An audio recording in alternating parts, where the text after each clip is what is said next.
আসসালামু আলাইকুম বন্ধুরা, আশা করছি তোমরা সকলেই ভালো আছো। আমি তো খুবই ভালো আছি। দেখো আজকে তোমাদের সামনে আমি কি রেসিপি নিয়ে এসেছি তোমরা তো দেখে বুঝতেই পারছো। আমি নিয়ে এসেছি বাংলার সবথেকে জনপ্রিয় মিষ্টি রেসিপি রসগোল্লা। দোকানের মতো কিভাবে বাড়িতে বানাবে অথচ গুঁড়ো দুধ দিয়ে, সেটাই তোমাদের সামনে আমি আজকে নিয়ে এসেছি। আপনারা হয়তো ভাবছেন যে গুঁড়ো দুধ দিয়েও কীভাবে রসগোল্লা বানাবো, তো আমার টিপসগুলো ফলো করুন এবং বাড়িতে ঝটপট বানিয়ে ফেলুন দোকানের মতো স্পঞ্জি রসগোল্লা।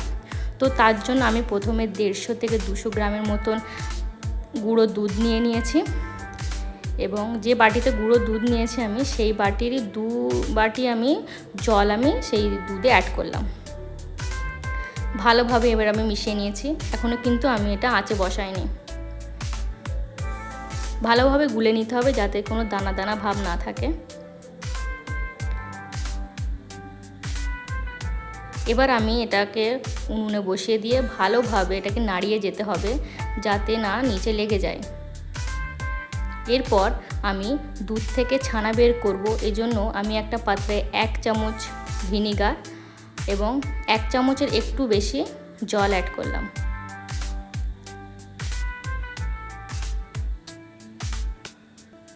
এরপর আমি সেই ফুটন্ত দুধে আমি আঁচটা একদম কমিয়ে দিয়েছি। এরপর আমি এটা দিয়ে দেব।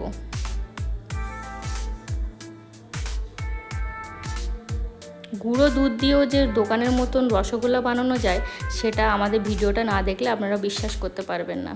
আপনারা ভালোভাবে ভিডিওটা পুরোটাই দেখুন, স্কিপ না করে, এবং জেনে নিন কীভাবে গুঁড়ো দুধ দিয়েও আমরা কীভাবে রসগোল্লা বানায়। তো দেখুন আমার ছানা কাটা হয়ে এসছে।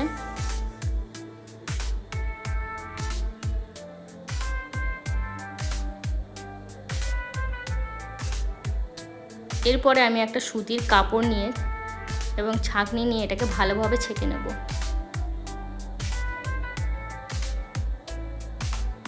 এর ওপর থেকে আমি ঠান্ডা জল অ্যাড করলাম যাতে এতে যে টক ভাবটা বা টক জলটা আছে সেটা না থাকে, তাহলে রসগোল্লা বানানোর সময় ভেতরে টক টক ভাবটা থেকে যাবে।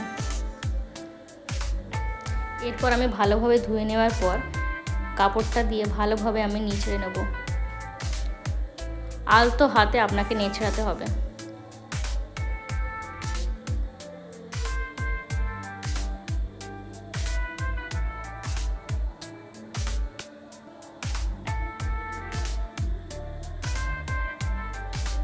পুরো জল বার করে ফেলবেন না, অল্প জল রাখবেন, কারণ বেশ পুরো জলটা বের করে নিলে আপনার রসগোল্লা বানানোর সময় শক্ত লাগবে রসগোল্লাটা।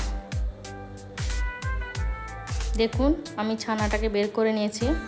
এবার এটাকে হাত দিয়ে ভালোভাবে মেখে নিতে হবে। মিষ্টির দোকানে যেরকম ময়রারা হাত দিয়ে ছেনে বানায় ওরকমভাবে ছেনে নিতে হবে।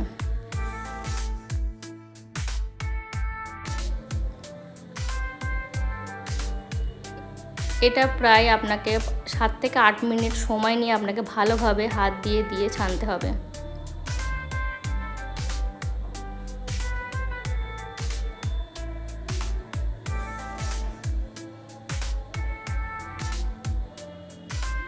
রসগোল্লা বানানোর সময় এই প্রসেসটা একটু সময় লাগে, বাকি তো একদমই তাড়াতাড়ি হয়ে যায়।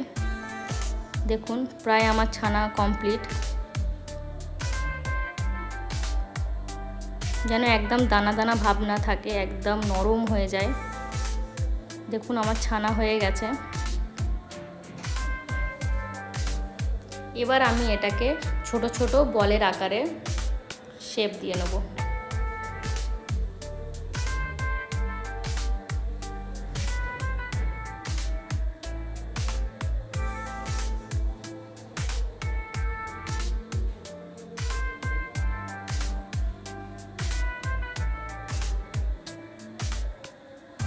এখন আপনারা যে কেউ বাড়িতে বসে রসগোল্লা বানাতে পারবেন, দোকান থেকে কেনার কোনো দরকার নেই।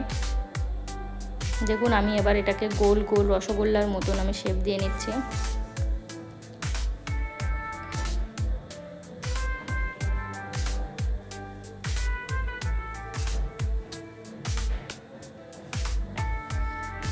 আপনারা ভিডিওটা একদম স্কিপ করবেন না, তাহলে আপনারা টিপসগুলো জানতে পারবেন না যে কিভাবে আমি বাড়িতেও এত সহজে রসগোল্লা বানাই।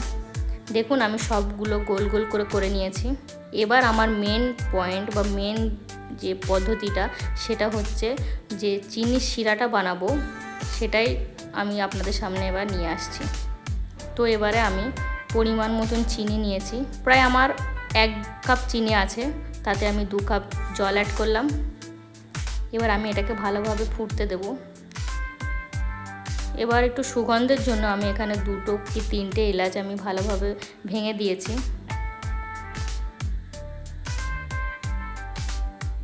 শিরাটা ভালোভাবে ফুটে এলে একদম আঁচটা অল্প করে দিতে হবে। এরপর আস্তে আস্তে রসগোল্লাগুলো ছেড়ে দিতে হবে।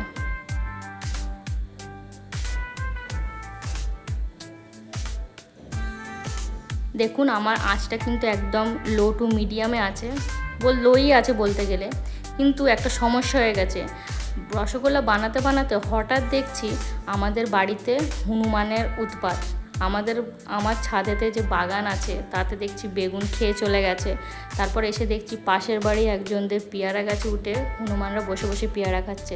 আজকাল হনুমানের এত উৎপাত যে ধারণার বাইরে, কোনো গাছগাছলা কিছুই রাখা সম্ভব হচ্ছে না, সব এসে এসে খেয়ে নিচ্ছে।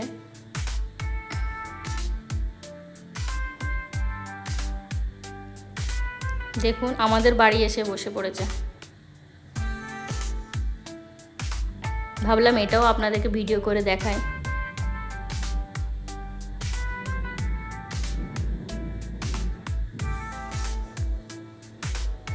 তো চলুন, আমার প্রায় 5 থেকে 6 মিনিটের মতো ফোটার পর রসগোল্লাগুলো দেখেছেন কত বড় বড় ফুলে উঠেছে। এবার আমি এটাকে ঢাকনা দিয়ে রেস্টে রেখে দেবো প্রায় 10 থেকে 15 মিনিট।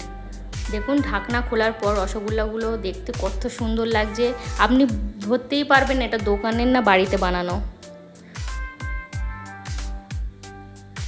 ফুলে কত সুন্দর সুন্দর বড় হয়ে উঠেছে। এবার দেখুন আমি এটাকে সার্ভ করে নিচ্ছি।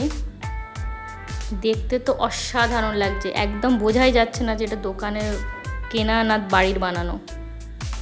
এবার আমি শিরাটা ঢেলে দিলাম। দেখতে অসাধারণ হয়েছে। দেখুন আমি এটাকে টিপে আপনাদেরকে দেখাচ্ছি, কত সুন্দর নরম তুলতুল করছে, একদম স্পঞ্জের মতো।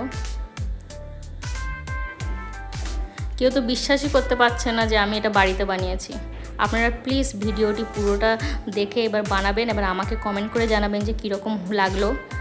ধন্যবাদ আমাদের ভিডিওটি সম্পূর্ণ দেখার জন্য। এভাবেই আমাদের পাশে থাকবেন এবং আমাদের চ্যানেলটিকে সাবস্ক্রাইব করে দেবেন।